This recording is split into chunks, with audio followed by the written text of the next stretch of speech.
Hello everyone, welcome to competitive cracker. അപ്പം നമ്മൾ നമ്മുടെ HSA ഫിസിക്കൽ സയൻസുമായിട്ട് ബന്ധപ്പെട്ട സ്ലേറ്റേഴ്സ് റൂളിനെ പറ്റിയിട്ടാണ് ഇന്ന് ഡിസ്കസ് ചെയ്യാൻ പോകുന്നത്.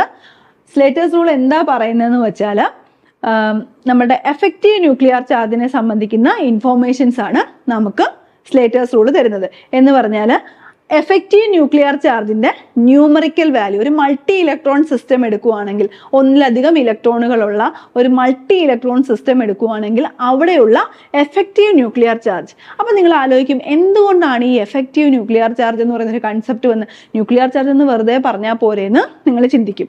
അപ്പം അവിടെ നിങ്ങൾ മനസ്സിലാക്കേണ്ട കാര്യം എന്ന് പറഞ്ഞാൽ, ഓരോ ഇലക്ട്രോണും, ഒരു മൾട്ടി ഇലക്ട്രോൺ ആറ്റം എടുക്കുകയാണെങ്കിൽ അവിടുത്തെ ഓരോ ഇലക്ട്രോണും എക്സ്പീരിയൻസ് ചെയ്യുന്ന ന്യൂക്ലിയർ ചാർജ് എന്ന് പറയുന്നത് ശരിക്കും ന്യൂക്ലിയസ് അതിൽ പ്രയോഗിക്കുന്ന അത്രയും ചാർജ് അല്ല.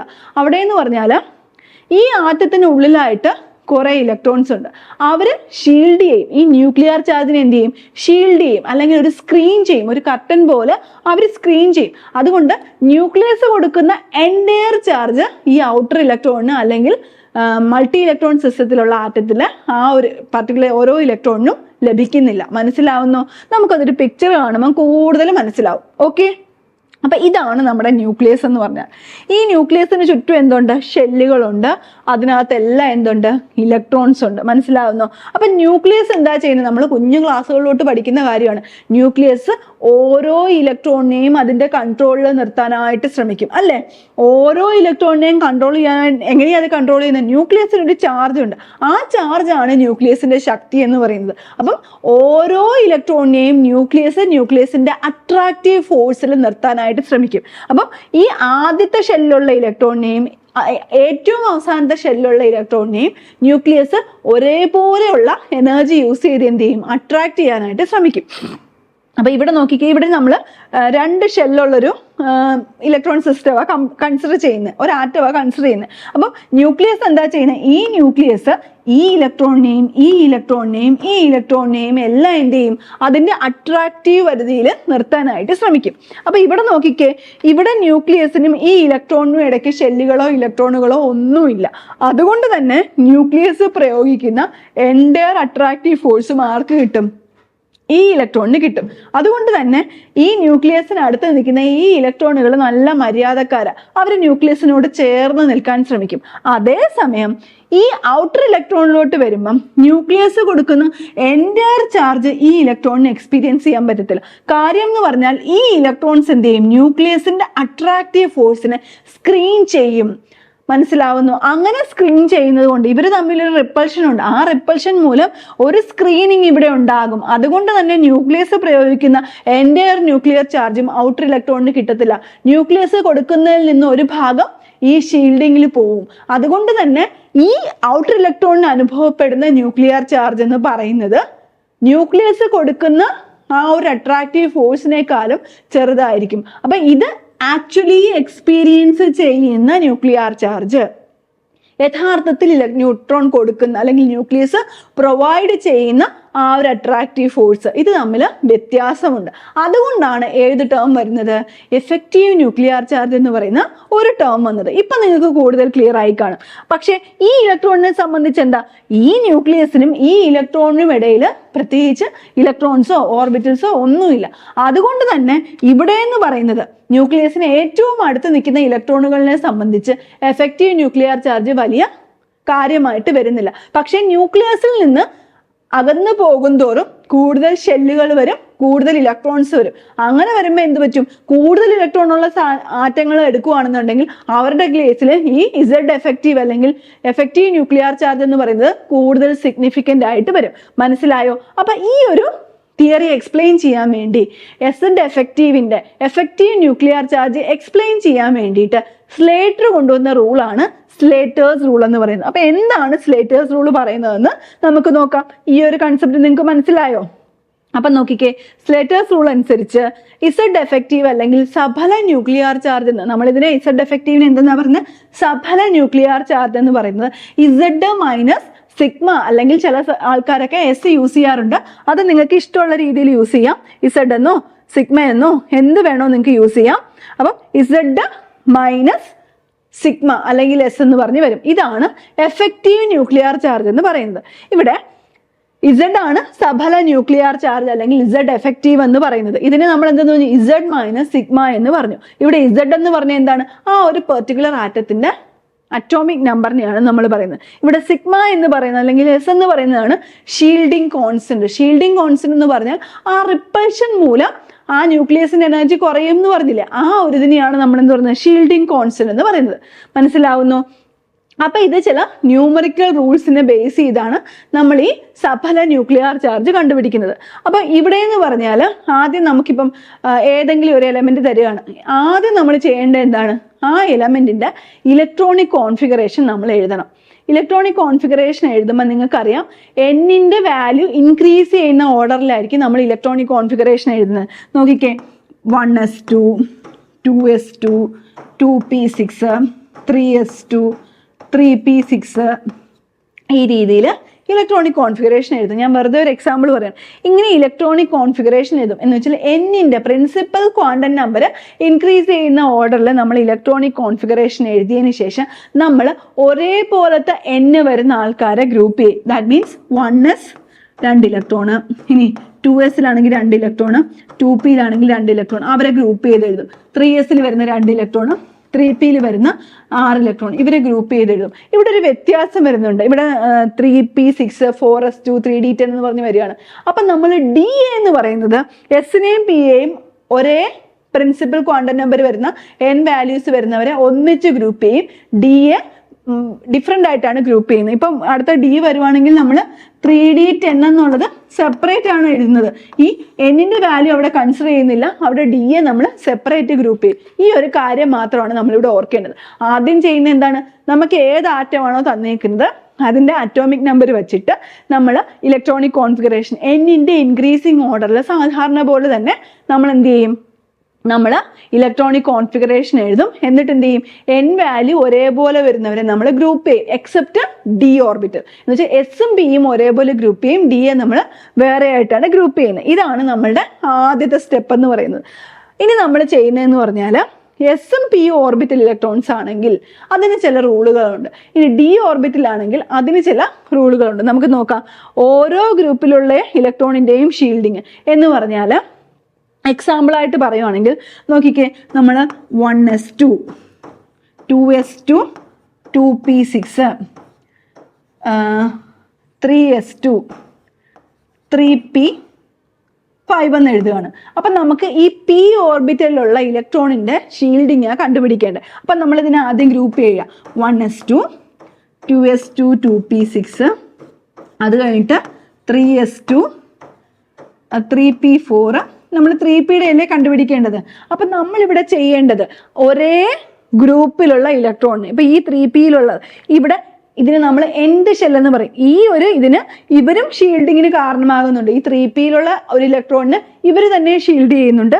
2sലുള്ളതും 2pയിലുള്ളതും ഷീൽഡ് ചെയ്യുന്നുണ്ട്. 1sലുള്ളവരെ ഷീൽഡ് ചെയ്യുന്നുണ്ട്.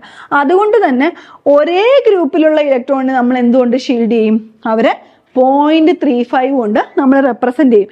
എന്ന് പറഞ്ഞാൽ നമ്മളിവിടെ ഷീൽഡിങ് കണ്ടുപിടിക്കുമ്പോൾ 4pയും 2s വരുന്നുണ്ട്. അവരെ നമ്മൾ എങ്ങനെയാണ്, അവര് 0.35 വെച്ച് ഷീൽഡ് ചെയ്യും. മനസ്സിലാവുന്നു? ഇവിടെ നമ്മളോട് പറഞ്ഞേക്കുന്നത് എന്താണ്, 3pയുടെ എന്താണ് എഫക്റ്റീവ് ന്യൂക്ലിയർ ചാർജ് കണ്ടുപിടിക്കാനാണ് ഈ ഒരു കോൺഫിഗറേഷൻ AC പറഞ്ഞേക്കുന്നത്. അപ്പം നമ്മൾ 3pയെ സെപ്പറേറ്റ് ആയിട്ട് എഴുതും. 3p5 ഉണ്ടായിരുന്നു, അപ്പം 3s2, 3p4 എന്ന് എഴുതി. 3pയെ സെപ്പറേറ്റ് ആയിട്ട് എഴുതി. അപ്പം ഒരേ ഗ്രൂപ്പിലുള്ള വരുന്നത് ഈ 3pയുടെ ഗ്രൂപ്പിൽ വരുന്നതാണ് ഈ 3s2ഉം 3p4ഉം. അവരാണെങ്കിൽ എത്ര ഷീൽഡ് ചെയ്യും, 0.35 വെച്ച് ഷീൽഡ് ചെയ്യും. മനസ്സിലാവുന്നു? ഇനി അടുത്ത ഗ്രൂപ്പ് ഏതാ, n-1 ഗ്രൂപ്പ് എന്ന് പറഞ്ഞാൽ ഇവിടെ എന്ന് പറഞ്ഞാൽ എത്രയാണ്, എന്നിന്റെ വാല്യൂ 3 ആണ്. n-1 എന്ന് പറയുമ്പോൾ ആരൊക്കെ വരും, 2sഉം 2pയും വരും. അവരാണെങ്കിൽ ഇലക്ട്രോണിന്റെ ഷീൽഡിങ് എത്രയായിരിക്കും, 0.85 വെച്ച് ഷീൽഡ് ചെയ്യും. എന്ന് പറഞ്ഞാൽ 2sൽ വരുന്ന എത്ര പേരുണ്ട്, 2sൽ 2 പേരുണ്ട്. 2pയിൽ എത്രയാണ്, 6 പേരുണ്ട്. അപ്പൊ ഈ 6ഉം 2ഉം 8 പേര് എത്ര വെച്ച് ഷീൽഡ് ചെയ്യും, 0.85 വെച്ച് ഷീൽഡ് ചെയ്യും. ഇനിയും തീർന്നോ? ഇനി n-2 ഗ്രൂപ്പിലുള്ള ഇലക്ട്രോൺ ആണെങ്കിൽ എത്ര വെച്ച് ഷീൽഡ് ചെയ്യും, 1 വെച്ച് ഷീൽഡ് ചെയ്യും. ഇവിടെ 2 എത്ര ഉണ്ട്, n-1 എന്ന് പറയുമ്പോൾ എത്രയാണ്, ഇവിടെ 1s2 വരും. എന്ന് പറഞ്ഞാൽ അവരെത്ര ഷീൽഡ് ചെയ്യും, 2 ഇലക്ട്രോൺസും 1 വെച്ച് ഷീൽഡ് ചെയ്യും. ഇങ്ങോട്ട് വേറെ ഷെല്ലുണ്ടെന്ന് വിചാരിക്കുക. ഇപ്പം 4pയുടെ ആണ് കണ്ടുപിടിക്കാൻ വരുന്നതെങ്കിൽ ഇവിടെ ഇത് കഴിഞ്ഞിട്ട് ഷെല്ലുകൾ വരത്തില്ലേ, ഇങ്ങോട്ട് ലെഫ്റ്റ് സൈഡിലോട്ട് വരത്തില്ലേ, അത് എന്ത് ചെയ്യും, അവരെ നമ്മൾ ഷീൽഡിങ്ങിൽ എടുക്കും. അവരും എത്രയാണ് കോൺട്രിബ്യൂട്ട് ചെയ്യുന്നത്, n-1 2 കഴിഞ്ഞിട്ട് വരുന്ന ബാക്കിയുള്ളവരെല്ലാവരും 1 വെച്ച് കോൺട്രിബ്യൂട്ട് ചെയ്യും. അപ്പം നിങ്ങൾ മനസ്സിലാക്കേണ്ട കാര്യം, ഒരേ ഗ്രൂപ്പിലുള്ളവർ, ഇപ്പം നമ്മൾ ഫോറസിന്റെ കണ്ടുപിടിക്കാൻ പറഞ്ഞു. അപ്പം ഫോറസ് എന്ന് പറഞ്ഞാൽ ഫോറസ് കഴിഞ്ഞിട്ട് 4p ഇലക്ട്രോണിനെ നമ്മൾ എടുക്കത്തില്ല. എന്ന് വെച്ചാൽ ഇലക്ട്രോണിക് കോൺഫിഗറേഷൻ, ഇപ്പൊ ഇവിടെ നമ്മൾ 3s കണ്ടുപിടിക്കാൻ പറഞ്ഞെങ്കിൽ 3p എടുക്കത്തില്ല, അത് ഇതിനെ ഷീൽഡ് ചെയ്യത്തില്ല. റൈറ്റിലോട്ട് വരുന്ന ആൾക്കാര് ഷീൽഡിങ്ങിന് കാരണമാവത്തില്ല. മനസ്സിലാവുന്നു? ഇനി ഇപ്പൊ നമ്മളോട് പറയാണ് 2p കണ്ടുപിടിക്കാൻ പറയാം. 2p Z എഫക്റ്റീവ് കണ്ടുപിടിക്കാൻ പറഞ്ഞാൽ നമ്മൾ 3s 3p 4s ഒന്നും അവിടെ എടുക്കത്തില്ല, അവരെ ഷീൽഡ് ചെയ്യത്തില്ല. എന്ന് പറഞ്ഞാൽ ഇലക്ട്രോണിക് കോൺഫിഗറേഷൻ എഴുതുമ്പം ഏതിൻ്റെ ആണോ നമ്മളോട് എഫക്റ്റീവ് ന്യൂക്ലിയർ ചാർജ് അല്ലെങ്കിൽ ഷീൽഡിങ് കണ്ടുപിടിക്കാൻ പറയുന്നത്, അതിന്റെ ലെഫ്റ്റിലുള്ള ആൾക്കാരെ മാത്രമേ നമ്മൾ ഷീൽഡിങ് കൺസിഡർ ചെയ്യത്തുള്ളൂ. കാര്യം ഇങ്ങോട്ട് വരുന്ന ആളെങ്ങനെയാ ഷീൽഡ് ചെയ്യുന്നത്, ഇപ്പൊ നമ്മൾ 3p കണ്ടുപിടിക്കാൻ പറഞ്ഞാൽ 4s 4s 5s അങ്ങനെയൊക്കെ വരുന്നില്ലേ, അവരൊന്നും ഷീൽഡ് ചെയ്യത്തില്ല. റൈറ്റിലോട്ട് വരുന്നവർ എന്ത് ചെയ്യത്തില്ല, ഷീൽഡിങ്ങിന് കാരണമാകത്തില്ല. ലെഫ്റ്റിലോട്ട് വരുന്നവർ എന്ത് ചെയ്യും, ഷീൽഡ് ചെയ്യും. മനസ്സിലായോ? അപ്പം അതേ ഗ്രൂപ്പിലുള്ളവരാണെങ്കിൽ, ഇപ്പം 4s ആണെങ്കിൽ 4p കണ്ടുപിടിക്കാൻ പറയുന്നതെങ്കിൽ ആ 4p ഇപ്പൊ 4p 4 ആണെങ്കിൽ 4p 3 ഇലക്ട്രോണും 4s 2 ഇലക്ട്രോണും എന്ത് ചെയ്യും, ഷീൽഡ് ചെയ്യും. എത്ര വെച്ച് ഷീൽഡ് ചെയ്യും, 0.35 വെച്ച് ഷീൽഡ് ചെയ്യും. ഇനി n-1 ആവുമ്പോഴോ, n എന്ന് പറഞ്ഞാൽ 4 അല്ലേ, 4p എടുക്കുമ്പോൾ n എന്ന് പറഞ്ഞാൽ 4, n-1 എന്ന് പറഞ്ഞാൽ 3s 3p വരുന്ന ആൾക്കാർ, അവരെത്ര വെച്ച് ഷീൽഡ് ചെയ്യും, അവര് 0.85 വെച്ച് ഷീൽഡ് ചെയ്യും. ഇനി n-2 ആണെങ്കിലോ, n-2 ആണെങ്കിൽ അവർ 1 വെച്ച് ഷീൽഡ് ചെയ്യും. n-3 ആണെങ്കിലോ അവിടെ ഷീൽഡിങ് 1 ആയിരിക്കും. ഇങ്ങനെയാണ് എസിന്റെയും പിയുടെയും കേസിൽ വരുന്നത്. അതേസമയം ഡി ആണെങ്കിൽ അവിടെ കുറച്ച് വ്യത്യാസങ്ങളുണ്ട്. ഞാൻ പറഞ്ഞത് മനസ്സിലാവുന്നു? ഇപ്പൊ ഡിയുടെ കേസിലാണെങ്കിൽ അത് നമുക്ക് എക്സാമ്പിൾ നോക്കാം. ഇവിടെ ഓരോ ഗ്രൂപ്പിലുള്ള ഇലക്ട്രോണിന്റെ ഷീൽഡ് നേരത്തെ പറഞ്ഞതുപോലെ തന്നെ ഇപ്പൊ 3d5 എന്ന് പറഞ്ഞൊരു കോൺഫിഗറേഷൻ വരികയാണ്. അപ്പൊ 3d4 3d1 അങ്ങനെയല്ലേ നമ്മൾ എഴുതുന്നത്. അപ്പൊ 3d ആ ഇലക്ട്രോൺ എത്ര വെച്ച് ഷീൽഡ് ചെയ്യും, 0.35 വെച്ച് ഷീൽഡ് ചെയ്യും.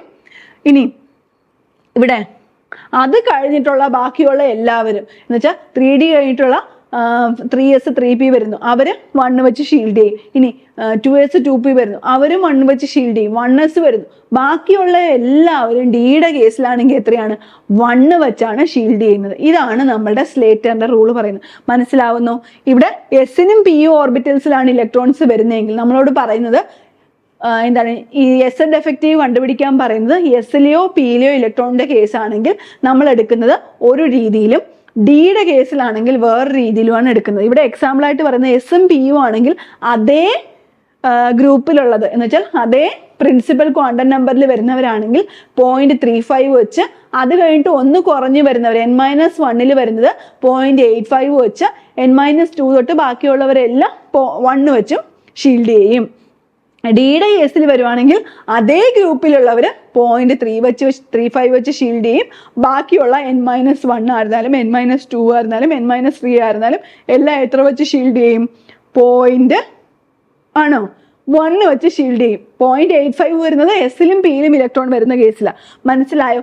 ഇത്ര കാര്യങ്ങൾ പഠിച്ചാൽ സ്ലേറ്റേഴ്സ് റൂള് വളരെ ഈസി ആയിട്ട് പഠിക്കാം. ഇത് ഞാനൊരു ഈസി ആയിട്ടൊരു പിക്ടോറിയൽ വേയിൽ ഞാൻ റെപ്രസെന്റ് ചെയ്തേക്കുകയാണ്. ഇവിടെ നോക്കിക്കേ, എസും പി ഇലക്ട്രോൺസ് ഇവിടെ നോക്കിക്കേ, ഇവിടെ നമുക്ക് ഇവിടെ nth ഓർബിറ്റൽ, ഇപ്പൊ ഇതാണ് ഏറ്റവും ഔട്ടർ മോസ്റ്റ് ഉള്ളത്, അതിന് നമുക്ക് nth എന്ന് എടുക്കാം. അത് എത്ര വെച്ച് കോൺട്രിബ്യൂട്ട് ചെയ്യും? ഇവിടെ നോക്കിക്കേ, 1s, ഇത് 1s എന്ന് എടുക്കുക, ഇത് 2s എന്ന് എടുക്കുക, ഇത് 2p എന്ന് എടുക്കുക, ഇത് 3s എന്ന് എടുക്കുക. വെറുതെ ഇവിടുത്തെ കേസിൽ അങ്ങനെ വെറുതെ വിചാരിക്കുക എസും പിയും ആണെങ്കിൽ. അപ്പൊ നമ്മുടെ nth ഓർബിറ്റൽ, ഇപ്പൊ 3s ഓർബിറ്റൽ ആണെങ്കിൽ അത് എത്ര വെച്ച് കോൺട്രിബ്യൂട്ട് ചെയ്യും? 3.35 വെച്ച് കോൺട്രിബ്യൂട്ട് ചെയ്യും. അടുത്തതാണെങ്കിലോ n-1 വരുന്നത്, ഇപ്പൊ 5th ഓർബിറ്റലിലുള്ളതാണെങ്കിൽ അത് 0.35 വെച്ച് കോൺട്രിബ്യൂട്ട് ചെയ്യും. അതിന് താഴെ 4s 4p 4d അതെല്ലാം എത്ര വെച്ച് കോൺട്രിബ്യൂട്ട് ചെയ്യും? 0.85 വെച്ച് കോൺട്രിബ്യൂട്ട് ചെയ്യും. അത് കഴിഞ്ഞിട്ട് n-2 ആണെങ്കിലോ അത് 1 വെച്ച് കോൺട്രിബ്യൂട്ട് ചെയ്യും. ബാക്കിയുള്ള എല്ലാ n-3 n-4 എല്ലാം എത്ര വെച്ച് കോൺട്രിബ്യൂട്ട് ചെയ്യും? 1 വെച്ച് കോൺട്രിബ്യൂട്ട് ചെയ്യും. ഇനി ഡി ആൻഡ് എഫ് ഓർബിറ്റൽസ് ആണെങ്കിലോ അതേ ഗ്രൂപ്പിൽ വരുന്നവർ, അതേ പ്രിൻസിപ്പൽ ക്വാണ്ടം നമ്പറിൽ വരുന്നവർ 0.35 വെച്ച് കോൺട്രിബ്യൂട്ട് ചെയ്യും. അതിൽ നിന്ന് n-1 ആയിട്ട് പ്രിൻസിപ്പൽ ക്വാണ്ടം നമ്പർ വരുന്നവർ 1 വെച്ച് കോൺട്രിബ്യൂട്ട് ചെയ്യും. ബാക്കിയുള്ളവരെല്ലാം ഇന്ന് പ്രിൻസിപ്പൽ ക്വാണ്ടം നമ്പറിൽ നിന്ന് 2 വരുന്ന ഓർബിറ്റിൽ വന്നാലും 3 വരുന്ന ആയിരുന്നാലും എല്ലാം എത്രയാണ് 1 വെച്ച് കോൺട്രിബ്യൂട്ട് ചെയ്യും. ഇതാണ് നമ്മുടെ സ്ലേറ്റേഴ്സ് റൂൾ പറയുന്നത്. അപ്പം നമുക്കറിയാം HSA ഫിസിക്കൽ സയൻസ് എന്ന് പറയുന്നത് വളരെയധികം ആൾക്കാർ എഴുതാനായിട്ടിരിക്കുന്ന ഒരു എക്സാമാണ്. ഒത്തിരി പേര് ഇതിന് വേണ്ടിയിട്ട് വളരെ കഷ്ടപ്പെട്ട് പ്രിപ്പയർ ചെയ്യുന്നുണ്ട്. ഇപ്പൊ LP UPയുടെ ഒക്കെ എക്സാം ഉണ്ടെങ്കിൽ പോലും ഇല്ല എനിക്ക് HSA തന്നെ വേണമെന്ന് പറഞ്ഞ് പ്രിപ്പയർ ചെയ്യുന്ന ഒത്തിരി കുട്ടികളുള്ളൊരു എക്സാമാണ് ഈ HSA എന്ന് പറയുന്നത്, ഫിസിക്കൽ സയൻസ്. കാര്യം അതിന് രണ്ടും തമ്മിൽ സാലറിയിൽ പോലും കൺസിഡറബിൾ ആയിട്ടുള്ള വ്യത്യാസങ്ങളുണ്ട്. അതുകൊണ്ട് തന്നെ ഒരുപാട് പേര് ഈ എക്സാം തന്നെ വേണം, LP UP എഴുതുന്നുണ്ടെങ്കിൽ പോലും എനിക്ക് HSA തന്നെ വേണം, സബ്ജക്റ്റിൽ കുറച്ചുകൂടെ നമുക്ക് ഇമ്പോർട്ടൻസ് കൊടുക്കാൻ പറ്റുന്നത് ഈ HSA എക്സാമിനുകളൊക്കെ അല്ലേ. അതുകൊണ്ട് തന്നെ ഒരുപാട് പേര് ഈ ഒരു എക്സാമിന് വേണ്ടി വളരെയധികം കഷ്ടപ്പെടുന്നുണ്ട്. അപ്പം ഇവിടെ നമ്മൾ ചെയ്യേണ്ടത് നമ്മുടെ പ്രീവിയസ് ഇയർ ക്വസ്റ്റ്യൻസ് എന്ന് പറയുന്നത് നമുക്ക് ഒത്തിരി ഉപകാരപ്പെടുത്തില്ല. കാര്യം എന്ന് പറഞ്ഞാൽ നിങ്ങൾ HSAയുടെ തന്നെ പ്രീവിയസ് ക്വസ്റ്റ്യൻസ് നോക്കുമ്പോൾ നിങ്ങൾക്ക് മനസ്സിലാവും ആ ഒരു പാറ്റേണിലല്ല ഇപ്പം PSC ക്വസ്റ്റ്യൻസ് ചോദിക്കുന്നത്. അവിടെ എന്ന് പറഞ്ഞാൽ കുറച്ചുകൂടെ സ്റ്റേറ്റ്മെന്റ് ബേസ്ഡ് ക്വസ്റ്റ്യൻസും അതേ കണക്ക് തന്നെ നമ്മൾ അസർഷൻ റീസൺ ടൈപ്പ് ക്വസ്റ്റ്യൻസും ഒക്കെ ഇപ്പൊ PSC ഒത്തിരി കൊണ്ടുവന്നിട്ടുണ്ട്. നിങ്ങളുടെ പ്രീവിയസ് ഇയർ ക്വസ്റ്റ്യൻസ് പേപ്പറുകളിലൊക്കെ ഡയറക്റ്റ് ക്വസ്റ്റ്യൻസ് ആണ്. ഇപ്പം നമ്മളോട് ആക്സലറേഷൻ ഡ്യൂ ടു ഗ്രാവിറ്റിയുടെ വാല്യൂ അങ്ങനെയുള്ള വളരെ സിമ്പിൾ ആയിട്ടുള്ള ഡയറക്റ്റ് ക്വസ്റ്റ്യൻസ് ആണ് നമ്മളോട് ചോദിക്കുന്നത്. അപ്പം ആ ടൈപ്പ് ക്വസ്റ്റ്യൻസ് നമ്മൾ പഠിച്ചുകൊണ്ട് പോയാൽ നമുക്ക് ഒരിക്കലും HSA ഫിസിക്കൽ സയൻസ് എന്ന് പറയുന്ന ഈ ഒരു എക്സാം ക്ലിയർ ചെയ്യാൻ പറ്റത്തില്ല. അപ്പം നമ്മൾ എന്ത് ചെയ്യണം, PSCയുടെ മാറുന്ന ചോദ്യാവലിക്കൊപ്പം നമ്മളും പ്രിപ്പയർ ചെയ്യണം. എന്ന് പറഞ്ഞാൽ പണ്ടത്തതുപോലെ കുറച്ച് ക്വസ്റ്റ്യൻസ് വർക്കൗട്ട് ചെയ്താലൊന്നും നമുക്ക് ഈ എക്സാം ക്ലിയർ ചെയ്യാൻ പറ്റില്ല. നന്നായി പഠിക്കുക, തറവായിട്ട് പഠിക്കുക, കൺസെപ്റ്റുകൾ നന്നായിട്ട് മനസ്സിലാക്കുക, ഓരോ കാര്യങ്ങളും നന്നായി പ്രിപ്പയർ ചെയ്തുകൊണ്ട് പോയാൽ മാത്രമേ നമുക്ക് ഈ ഒരു എക്സാം ക്ലിയർ ചെയ്യാനായിട്ട് പറ്റത്തുള്ളൂ. കാര്യം ഇതൊരു എന്താണ് പറയുന്നത്, ഒരു നമുക്ക് കടന്നുകൂടിയാൽ പോരല്ലോ, നമ്മൾ ഹയർ റാങ്കിൽ വന്നാൽ മാത്രമേ നമുക്ക് അപ്പോയിന്റ്മെന്റ് കിട്ടത്തുള്ളൂ. അപ്പം നമ്മൾ അത്രയും ഫോക്കസ് ചെയ്ത് പ്രിപ്പയർ ചെയ്താൽ മാത്രമേ ഈ ഒരു എക്സാം നമുക്ക് ക്ലിയർ ചെയ്യാൻ പറ്റുള്ളൂ. ഇപ്പൊ തന്നെ സ്ലേറ്റേഴ്സ് റൂൾ തന്നെ നമ്മൾ പഠിക്കുന്നു. പണ്ടാണെങ്കിൽ ഡയറക്റ്റ് ആയിട്ട് ക്വസ്റ്റ്യൻ ചോദിക്കും എന്ന് പറയാം, പക്ഷെ നമുക്കിപ്പോൾ ഇതിൽ നിന്ന് പോലും ചിലപ്പോൾ സ്റ്റേറ്റ്മെന്റ് ബേസ്ഡ് ക്വസ്റ്റ്യൻസ് ആയിരിക്കും വരുന്നത്. അപ്പം നമ്മൾ പഠിക്കുമ്പോൾ ഓരോ കൺസെപ്റ്റുകൾ ഇപ്പം നമ്മൾ പ്രോബ്ലം ചെയ്യാൻ മാത്രം പഠിച്ചാൽ പോരെ. എന്തിനാണ് സ്ലേറ്റേഴ്സ് റൂൾ കൊണ്ടുവന്നത്, എന്തുകൊണ്ടാണ് ആ ഒരു ഇസഡ് എഫക്റ്റീവ് എന്ന് പറയുന്ന ടേം വന്നത്, ഇതെല്ലാം മനസ്സിലാക്കിയാലേ ചിലപ്പോൾ നമുക്കൊരു ക്വസ്റ്റ്യന് ആൻസർ കിട്ടത്തുള്ളൂ, ഒരു മാർക്കിനുള്ളൊരു ക്വസ്റ്റ്യൻ. പക്ഷെ അത്രയും കഷ്ടപ്പെടണം. അപ്പം നമ്മൾ എന്താ ചെയ്യേണ്ടത്, വളരെ ഫോക്കസ്ഡ് ആയിട്ട് പഠിക്കണം. എൻ്റെ സിലബസ് നമ്മൾ കവർ ചെയ്താൽ മാത്രമേ പറ്റത്തുള്ളൂ. എൻ്റെ സിലബസ് കവർ ചെയ്യണം. അതേപോലെ തന്നെ ഇപ്പോഴത്തെ PSCയുടെ എക്സാം പാറ്റേണിനനുസരിച്ചുള്ള ക്വസ്റ്റ്യൻസ് നമ്മൾ പ്രിപ്പയർ ചെയ്യണം. അപ്പം നമ്മൾ ലൈവ് ക്ലാസ്സുകളിൽ കൊടുക്കുന്നത് അങ്ങനത്തെ ക്വസ്റ്റ്യൻസ് ആണ്. പുതിയ മാറിയ പാറ്റേൺ അനുസരിച്ചുള്ള ക്വസ്റ്റ്യൻസ് ആണ് നമ്മൾ പ്രൊവൈഡ് ചെയ്യുന്നത്. അതുപോലെ തന്നെ എക്സാംസ് എഴുതുമ്പോൾ നമ്മൾ ആ ഒരു സീരിയസ്നെസ്സോട് കൂടി തന്നെ പഴയ ക്വസ്റ്റ്യൻ്റെ ആ ഒരു ഇതിനെ നോക്കി പഠിച്ചാൽ ഇത് ഈസി അല്ലേ എന്ന് നമ്മൾ വിചാരിക്കും. പക്ഷെ ആ ക്വസ്റ്റ്യൻ പാറ്റേൺ പിന്തുടർന്നാൽ ഒരിക്കലും നമുക്ക് ആ എക്സാം ക്ലിയർ ചെയ്യാൻ പറ്റില്ല. അപ്പം ആ രീതിക്ക് പഠിക്കുക. അപ്പം നമ്മുടെ CCയുടെ കോഴ്സും അത് തന്നെയാണ് ഓഫർ ചെയ്യുന്നത്. മാറുന്ന ചോദ്യ രീതിക്കൊപ്പം, മാറുന്ന സിലബസിനൊപ്പം നമ്മൾ കണ്ടന്റുകൾ മാറ്റുന്നുണ്ട്, എക്സാംസ് മാറ്റുന്നുണ്ട്, അതുപോലെ തന്നെ ലൈവ് സെഷൻസ് മാറ്റുന്നുണ്ട്. നിങ്ങളുടെ മെന്റേഴ്സിന്റെ സേവനം നിങ്ങൾക്ക് എപ്പോൾ വേണമെങ്കിലും എന്ത് സംശയങ്ങൾ വേണമെങ്കിലും നിങ്ങളുടെ മെന്റേഴ്സിനോട് ചോദിച്ച് നിങ്ങൾക്ക് ഉത്തരം കണ്ടെത്താൻ പറ്റും. സോ ആ ഒരു രീതിക്കനുസരിച്ച് ഫോക്കസ്ഡ് ആയിട്ടുള്ളൊരു പഠനമാണ് നമ്മളും കൊടുക്കുന്നത്. അപ്പം എന്തായിരുന്നാലും നിങ്ങൾക്ക് HSA ഫിസിക്കൽ സയൻസിലെ ഒരു റാങ്ക് നിങ്ങൾക്ക് തന്നെയാണ് എന്ന് നിങ്ങൾക്ക് CCയോടൊപ്പം ഉറപ്പിക്കാനായിട്ട് പറ്റും. അപ്പം നിങ്ങളും ഇതിനോടൊപ്പം ജോയിൻ ചെയ്യുക, നിങ്ങളും നിങ്ങളുടെ വിജയം ഉറപ്പാക്കുക. നമുക്ക് ഇതിൻ്റെ കുറച്ച് ക്വസ്റ്റ്യൻസ് ഒന്ന് ചെയ്ത് നോക്കാം. ഇവിടെ നമ്മൾ സ്ലേറ്റേഴ്സ് റൂളാണ് ഡിസ്കസ് ചെയ്തുകൊണ്ടിരുന്നത്. സ്ലേറ്റേഴ്സ് റൂളിൽ നമ്മൾ പറഞ്ഞ എന്താണ്, നമ്മൾ ഇസഡ് എഫക്റ്റീവ് ന്യൂക്ലിയർ ചാർജ്, ഒരു ഇലക്ട്രോണിന് അനുഭവപ്പെടുന്ന ന്യൂക്ലിയസ് പ്രയോഗിക്കുന്ന അത്രയും ചാർജ് ഒരു ഇലക്ട്രോണിന് കിട്ടുന്നില്ല. അവിടെ ഷീൽഡിങ് അല്ലെങ്കിൽ സ്ക്രീനിങ് കൊണ്ട് അതിന് കുറച്ച് ചാർജ് നഷ്ടപ്പെടുന്നു. അപ്പോൾ ഓരോ ഇലക്ട്രോണിനും കിട്ടുന്ന എഫക്റ്റീവ് ആയിട്ടുള്ള ചാർജ് എത്രയാണ് എന്നുള്ളതാണ് നമ്മൾ സ്ലേറ്റേഴ്സ് റൂളിൽ പറയുന്നത്. അപ്പം നമ്മളോട് ഇവിടെ ചോദിച്ചേക്കുന്ന ക്വസ്റ്റ്യൻ നോക്കിക്കേ, നൈട്രജൻ ആറ്റത്തിലെ 2p ഇലക്ട്രോണിന്റെ ഷീൽഡിംഗ് കോൺസ്റ്റന്റ് എത്രയാണെന്നാണ് നമ്മളോട് ചോദിച്ചേക്കുന്ന ക്വസ്റ്റ്യൻ. ഇവിടെ ആദ്യം നമ്മൾ എങ്ങനെയാണ് ഇങ്ങനത്തെ ക്വസ്റ്റ്യൻസ് അപ്രോച്ച് ചെയ്യുന്നത്, നൈട്രജൻ ആറ്റത്തിലെ 2p ഇലക്ട്രോണിന്റെ ഷീൽഡിംഗ് കോൺസ്റ്റന്റ് ആണ് നമ്മളോട് ചോദിച്ചേക്കുന്നത്. അപ്പം നമ്മൾ എന്ത് ചെയ്യുന്നത്, നൈട്രജന്റെ ഇലക്ട്രോണിക് കോൺഫിഗറേഷൻ എഴുതുക. എങ്ങനെയാണ്, 1s2 2s2 2p3, ഇതല്ലേ നൈട്രജന്റെ ഇലക്ട്രോണിക് കോൺഫിഗറേഷൻ വരുന്നത്. അപ്പം ഇങ്ങനെ ഇലക്ട്രോണിക് കോൺഫിഗറേഷൻ വന്നു. നമ്മളോട് പറഞ്ഞേക്കുന്ന എന്താണ്, നൈട്രജന്റെ സഫല എന്താണ് 2p ഇലക്ട്രോണിന്റെ ഷീൽഡിംഗ് കോൺസ്റ്റന്റ് കണ്ടുപിടിക്കാൻ പറഞ്ഞേക്കുന്നത്. ഷീൽഡിങ് കോൺസ്റ്റന്റ് നിങ്ങൾ ശ്രദ്ധിക്കണം. സഫല ന്യൂക്ലിയർ ചാർജ് അല്ലെങ്കിൽ ഇസഡ് എഫക്റ്റീവ് അല്ല നമ്മളോട് കണ്ടുപിടിക്കാൻ പറഞ്ഞേക്കുന്നത് ഷീൽഡിങ് കോൺസ്റ്റന്റ് ആണ്. ഷീൽഡിങ് കോൺസ്റ്റന്റ് കണ്ടുപിടിക്കുക എന്ന് പറഞ്ഞാൽ എന്താണ് നമ്മുടെ ഇക്വേഷൻ? ഇസഡ് എഫക്റ്റീവ് എന്ന് പറയുന്നത് ഇസഡ് മൈനസ് സിഗ്മയാണ്. ഇസഡ് എന്ന് പറഞ്ഞാൽ എന്താണ്? നമ്മുടെ അറ്റോമിക നമ്പറാണ്. സോ നമ്മളിവിടെ എങ്ങനെയാണ് കണ്ടുപിടിക്കുന്നത്? ഇലക്ട്രോണിക് കോൺഫിഗറേഷൻ എഴുതിയതിന് ശേഷം നമ്മൾ ഗ്രൂപ്പ് ചെയ്യുക. 1s2, അത് കഴിഞ്ഞിട്ട് എങ്ങനെയാ 2s2, 2p2. ഈ 2pയുടെ എന്താണ് കണ്ടുപിടിക്കേണ്ടത്? നമ്മളുടെ ഷീൽഡിങ് കോൺസ്റ്റന്റാണ് കണ്ടുപിടിക്കേണ്ടത്. അപ്പൊ ഈ 2p ഇലക്ട്രോണിന്റെ കണ്ടുപിടിക്കാൻ വേണ്ടിയിട്ട് നമ്മൾ എന്താ ചെയ്യേണ്ടത്? നമ്മൾ പറഞ്ഞു എസും പിയും വരുമ്പോഴത്തേനും അതേ ഓർബിറ്റൽ, അതേ ക്വാണ്ടം നമ്പർ, അതേ പ്രിൻസിപ്പൽ ക്വാണ്ടം നമ്പർ വരുന്നത് എത്ര വെച്ച് കോൺട്രിബ്യൂട്ട് ചെയ്യും? 0.35 വെച്ച് കോൺട്രിബ്യൂട്ട് ചെയ്യും. എന്ന് വെച്ചാൽ എന്ത് ഷെല്ലിലുള്ളത് 0.35 വെച്ച് കോൺട്രിബ്യൂട്ട് ചെയ്യും. ഇവിടുത്തെ എന്ത് ഷെൽ എന്ന് പറഞ്ഞാൽ 2p ഷെല്ലാണ്. 2p ഷെല്ലിന്റെ ഷീൽഡിങ് കോൺസ്റ്റന്റ് അല്ലേ കണ്ടുപിടിക്കാൻ പറയുന്നത്. അപ്പൊ എന്ത് ഷെല്ല് വരുന്നവരാണ് ഈ 2s-ഉം 2p. അവര് ഈ 2p ഇലക്ട്രോണിന് എത്ര ഷീൽഡിങ് കൊടുക്കും? 0.35 വെച്ച് ഷീൽഡിങ് കൊടുക്കും. അത് കഴിഞ്ഞിട്ട് n-1th ഷെല്ലിലുള്ളവര് എന്ന് പറഞ്ഞാൽ എന്താണ്? n-1th ഷെൽ എന്ന് പറഞ്ഞാൽ എന്താണ്? ഇവിടെ n എന്ന് പറഞ്ഞാൽ 2 ആണ്. n-1 എന്ന് പറഞ്ഞാൽ എത്ര വരും? 2 - 1, ദാറ്റ് ഈസ് 1 വരും. പ്രിൻസിപ്പൽ ക്വാണ്ടം നമ്പർ 1 വരും. എന്ന് പറഞ്ഞാൽ അത് എത്ര വെച്ച് കോൺട്രിബ്യൂട്ട് ചെയ്യുമെന്ന് നമ്മൾ പറഞ്ഞേക്കുന്നത് 0.85 വെച്ച് കോൺട്രിബ്യൂട്ട് ചെയ്യും. അപ്പൊ നമ്മൾ ഇതിനെ ഗ്രൂപ്പ് ചെയ്ത് എഴുതും. ഇവിടെ എന്ത് ഷെല്ല് ആരൊക്കെയുണ്ട്? 2s-ഉം 2p-യും ഉണ്ട്. 2s-ൽ എത്ര ഇലക്ട്രോൺ ഉണ്ട്? 2 ഇലക്ട്രോൺ ഉണ്ട്. 2p-ൽ എത്ര ഇലക്ട്രോൺ ഉണ്ട്? 2 ഇലക്ട്രോൺ ഉണ്ട്. ദാറ്റ് മീൻസ് 4 ഇലക്ട്രോൺ ആണ് എന്ത് ഷെല്ലിലുള്ളത്. ആ 4 ഇലക്ട്രോണും ആ 2pയെ ഷീൽഡ് ചെയ്യും. സോ അവരുടെ ഷീൽഡിങ് നമ്മൾ കൺസിഡർ ചെയ്യണം. സോ ആ 4 ഇലക്ട്രോൺ എത്ര വെച്ച് ഷീൽഡ് ചെയ്യും? 0.35 വെച്ച് ഷീൽഡ് ചെയ്യും. അതാണ് ഇവിടെ എഴുതി വെച്ചേക്കുന്നത്. മനസ്സിലാവുന്നു? ഇനി n-1th ഷെല്ലുള്ളവർ എത്ര വെച്ച് കോൺട്രിബ്യൂട്ട് ചെയ്യും? n-1th ഷെല്ലുള്ളവർ 0.85 വെച്ച് കോൺട്രിബ്യൂട്ട് ചെയ്യും. n-1th ഷെല്ലിൽ എത്ര പേരുണ്ട്? 2 പേരുണ്ട്. 1s2 അല്ലേ വരുന്നത്? 2 പേരുണ്ട്. ആ 2 ഇലക്ട്രോൺ എത്ര വെച്ച് ഷീൽഡ് ചെയ്യും? 0.85 വെച്ച് ഷീൽഡ് ചെയ്യും. ദാറ്റ് മീൻസ് അവര് ഓഫർ ചെയ്യുന്ന ഷീൽഡിങ് എത്രയാണ്? n-1th ഷെല്ലും nth ഷെല്ലും കൂടെ എത്ര കോൺട്രിബ്യൂട്ട് ചെയ്യും? 2 × 0.85 പ്ലസ് 4 × 0.35 എന്ന് പറഞ്ഞാൽ എത്ര വരും? 3.10. ഇതാണ് നമ്മളോട് ചോദിച്ചേക്കുന്ന ക്വസ്റ്റ്യൻ. എഫക്റ്റീവ് ന്യൂക്ലിയർ ചാർജ് അല്ല, ഷീൽഡിങ് കോൺസ്റ്റന്റാ കണ്ടുപിടിക്കാൻ പറഞ്ഞേക്കുന്നത്. ക്വസ്റ്റ്യൻ നന്നായിട്ട് വായിക്കണം. ക്വസ്റ്റ്യൻ നോക്കിക്കേ. നൈട്രജന്റെ ആറ്റത്തിന്റെ ഇലക്ട്രോണിന്റെ 2p ഇലക്ട്രോണിന്റെ ഷീൽഡിങ് കോൺസ്റ്റന്റാ പറഞ്ഞേക്കുന്നത്. അപ്പൊ നമ്മൾ ഇവിടെ വെച്ച് നിർത്തണം, അല്ലെങ്കിൽ നമ്മുടെ ആൻസർ തെറ്റും. നമ്മൾ ഇങ്ങനത്തെ ക്വസ്റ്റ്യൻ കാണുമ്പോഴേ എന്ത് ചെയ്യും? Z effective Z minus sigma എന്ന് പറഞ്ഞ് ചെയ്യും. അത് ചെയ്യേണ്ട ആവശ്യമില്ല. പക്ഷെ ഈ 2p ഇലക്ട്രോണിന്റെ തന്നെ സഫല ന്യൂക്ലിയർ ചാർജും കൂടെ നമുക്ക് കണ്ടുപിടിച്ച് നോക്കാം. എന്താ ഫോർമുല? ഇസഡ് എഫക്റ്റീവ് എന്ന് പറയുന്നത് ഇസഡ് മൈനസ് സിഗ്മയാണ്. ഇസഡ് എന്ന് പറഞ്ഞാൽ അറ്റോമിക് നമ്പറും സിഗ്മ എന്ന് പറഞ്ഞാൽ ഷീൽഡിങ് കോൺസ്റ്റന്റ്. ഷീൽഡിങ് കോൺസ്റ്റന്റ് എത്ര കണ്ടുപിടിച്ചു?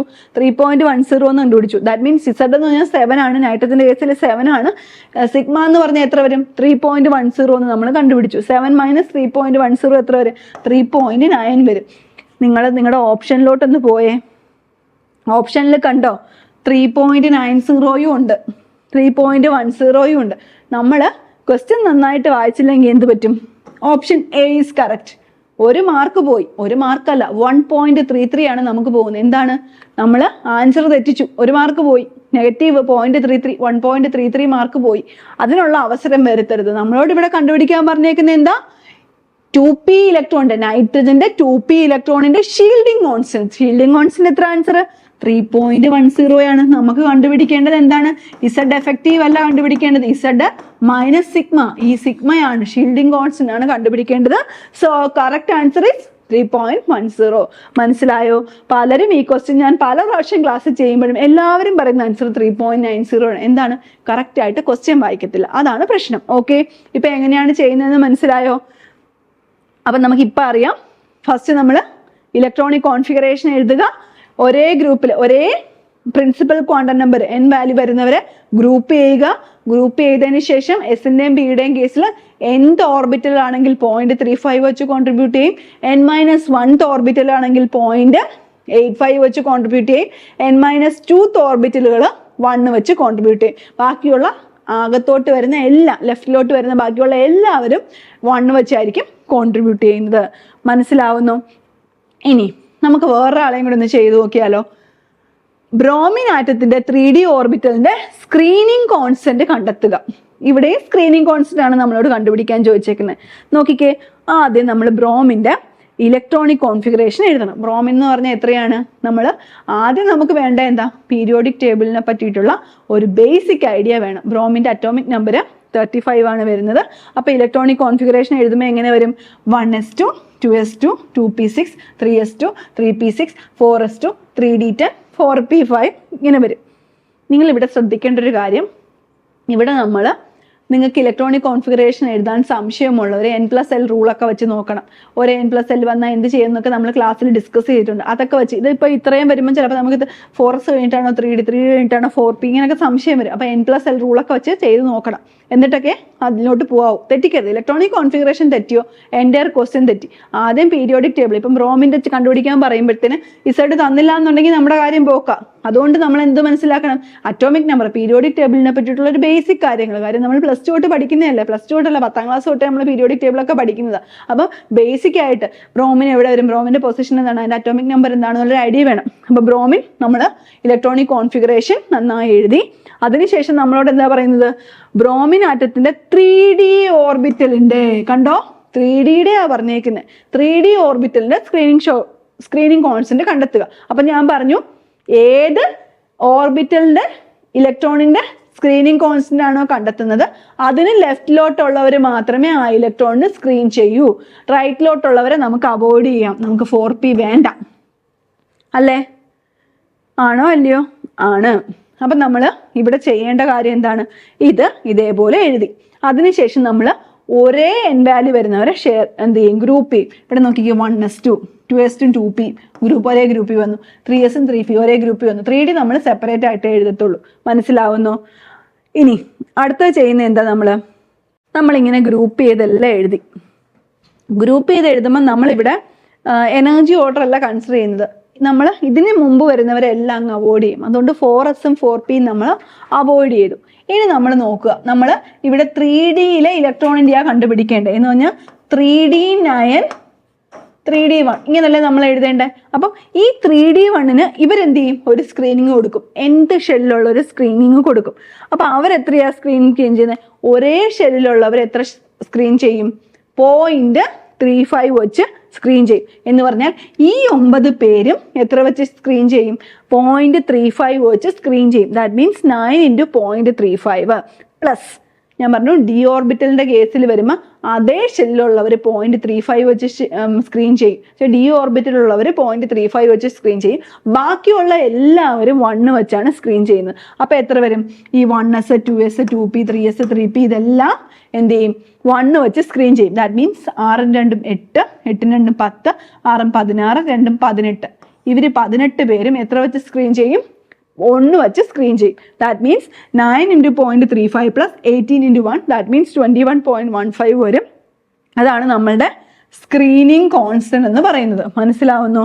ഇനി ഇവിടെ നമ്മളോട് പറഞ്ഞേക്കുന്നത് എന്താ? സ്ക്രീനിങ് കോൺസ്റ്റന്റ് കണ്ടുപിടിക്കാനാണ് പറഞ്ഞേക്കുന്നത്. അത് കണ്ടുപിടിച്ചു. അത് കഴിഞ്ഞിട്ട് എന്താ ചെയ്യേണ്ടത്? നമ്മളിവിടെ ഇസഡ് എഫക്റ്റീവ് കൂടെ ചെയ്ത് നോക്കും. ഇസഡ് എഫക്റ്റീവ് എന്ന് പറയുന്നത് എന്താണ്? ഇസഡ് മൈനസ് സ്ക്രീനിങ് കോൺസ്റ്റന്റ് ആണ്. That means Z minus sigma വരും. ദാറ്റ് മീൻസ് ഇസഡ് എത്രയാണ്? 35 ആണ്. 35 minus screening constant 21.15 that means 13.85 ആണ് നമ്മുടെ ആൻസർ വരുന്നത്. അപ്പം നമ്മൾ ഇവിടെ എന്താണ് സ്ക്രീനിങ് കോൺസ്റ്റന്റ് കണ്ടുപിടിക്കാൻ പറഞ്ഞുകൊണ്ട് നമ്മുടെ കറക്റ്റ് ആൻസർ 21.3515 ആണ്. അതേസമയം എഫക്റ്റീവ് ന്യൂക്ലിയർ ചാർജ് എന്നോ സഫല ന്യൂക്ലിയർ ചാർജ് എന്നോ ചോദിച്ചിരുന്നെങ്കിൽ കറക്റ്റ് ആൻസർ എത്രയാണ്? 13.85 ആണ്. ഇവിടെ ഡി ഓർബിറ്റലിന് സ്പെഷ്യൽ കേസാണ്, അത് ഓർത്ത് വെച്ചേക്കണം. എന്ത് ഷെൽ അപ്പം നമ്മൾ ഡിയുടെ ഇവർ കണ്ടോ ഇവിടെ എല്ലാം എന്നിൻ്റെ ഇവിടുത്തെ പ്രിൻസിപ്പൽ ക്വാണ്ടം നമ്പർ 1 ആണെങ്കിലും ഇവരെ ഒരേ ഗ്രൂപ്പിൽ ചെയ്യത്തില്ല. 3D മാത്രം ഒരേ ഗ്രൂപ്പിൽ, ബാക്കിയുള്ളവരെല്ലാം വേറെ ഗ്രൂപ്പായിട്ടാണ് നമ്മൾ കൺസിഡർ ചെയ്യുന്നത്. ഡിയുടെ കേസിൽ അങ്ങനെയാണ് വരുന്നത്. സോ ഇവിടുത്തെ ആൻസർ 21.15 ആണ്. അപ്പം നിങ്ങൾ ഇങ്ങനത്തെ ക്വസ്റ്റ്യൻസ് ചെയ്യുമ്പോൾ വളരെ കെയർഫുൾ ആയിരിക്കണം. വളരെ കറക്റ്റായിട്ട് ഇലക്ട്രോണിക് കോൺഫിഗറേഷൻ എഴുതണം. അതുപോലെ തന്നെ മെയിനായിട്ട് ഓർക്കേണ്ടത് ഡിയുടെ കേസ് വരുമ്പോഴും എസിൻ്റെയും പിയുടെയും കേസ് വരുമ്പോഴും 2 രീതിയിലാണ് നമ്മൾ സ്ലേറ്റേഴ്സ് റൂൾ അനുസരിച്ച് ഇസഡ് എഫക്റ്റീവ് കണ്ടുപിടിക്കുന്നതെന്ന് ഓർത്ത് വെച്ചേക്കണം. അതേപോലെ തന്നെ ക്വസ്റ്റ്യനിൽ ഇസഡ് എഫക്റ്റീവ് ആണോ കണ്ടുപിടിക്കേണ്ടത് അതേ സ്ക്രീനിങ് കോൺസ്റ്റന്റ് ആണോ കണ്ടുപിടിക്കേണ്ടതെന്ന് വളരെ വ്യക്തമായിട്ട് വായിച്ചു നോക്കുക. അപ്പം വളരെ ഈസിയാണ് ചെയ്യാൻ. ഇലക്ട്രോണിക് കോൺഫിഗറേഷൻ എഴുതുക, ഒരേ ഇത് വരുന്നവരെ ഗ്രൂപ്പ് ചെയ്യുക. ഡിയുടെ കേസിലും എസിൻ്റെയും ബിയുടെയും കേസിലും ഡിഫറൻറ്റ് കേസാണെന്ന് ഓർത്ത് വെച്ചേക്കുക. ഇപ്പോൾ എസിൻ്റെയും പിയുടെ കേസിൽ ഒന്നും ആലോചിക്കേണ്ട, നമ്മൾ ഒരേപോലെയുള്ളവരെ ഗ്രൂപ്പ് ചെയ്താൽ മതി. പക്ഷേ ഇവിടെ നിങ്ങൾക്ക് ബ്രോമിൻ്റെ എക്സാമ്പിൾ വന്നപ്പോൾ മനസ്സിലായി കാണും. കണ്ടോ, ഇവിടെ ഡിയും 3s-ഉം 3p-യും നമ്മൾ ഡിഫറെൻ്റ് ആയിട്ടാണ് ഗ്രൂപ്പ് ചെയ്തത്. അപ്പം ആ കേസ് ഡിഫറെൻ്റ് ആണ്. എൻ്റെ ഷെല്ലിൽ വരുന്ന ഇയാൾ മാത്രം എത്ര കൊടുക്കും കോൺട്രിബ്യൂഷൻ? 0.35 ആയിരിക്കും കൊടുക്കുന്നത്. ബാക്കിയുള്ളവരെല്ലാം 1 വെച്ച് സ്ക്രീനിങ്ങിലോട്ട് കോൺട്രിബ്യൂട്ട് ചെയ്യും. അങ്ങനെ നമുക്ക് 21.15 എന്ന് പറഞ്ഞ് ആൻസർ കിട്ടുകയും ചെയ്യും സ്ക്രീനിങ് കോൺസിന്. മനസ്സിലാവുന്നു? അപ്പോൾ ഇങ്ങനെയുള്ള ക്വസ്റ്റ്യൻസ് ആയിരിക്കണം നിങ്ങൾ എക്സ്പെക്ട് ചെയ്യേണ്ടത്. ആ രീതിക്ക് വേണം പഠിക്കേണ്ടത്. CCയിൽ അങ്ങനത്തെ പഠനമാണ് നടക്കുന്നത്. നിങ്ങൾ ഞങ്ങളുടെ കൂടെ ജോയിൻ ചെയ്യുക. അതുപോലെ തന്നെ ഇങ്ങനെയുള്ള വീഡിയോസിന് വേണ്ടിയിട്ട് ഞങ്ങളുടെ ചാനൽ ലൈക്ക് ചെയ്യണം, സബ്സ്ക്രൈബ് ചെയ്യണം, അതുപോലെ തന്നെ ഫ്രണ്ട്സിന് ഷെയർ ചെയ്യണം. Thank you all.